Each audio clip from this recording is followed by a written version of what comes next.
38ാമത്തെ ദിവസം എത്തി നിൽക്കുന്ന ആശാവർക്കർമാരുടെ സമരം ഇന്നും 2 തവണയായി നടത്തിയ സർക്കാർ ചർച്ച പരാജയപ്പെട്ടിരിക്കുന്നു.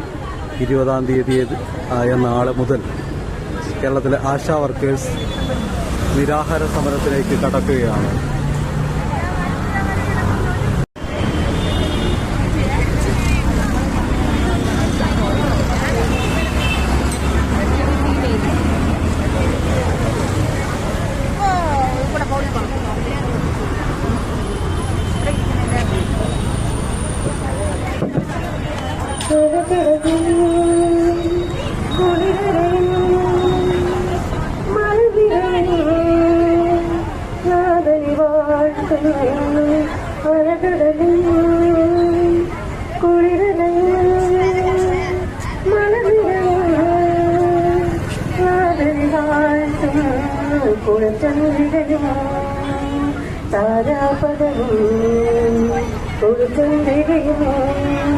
താരാപദവും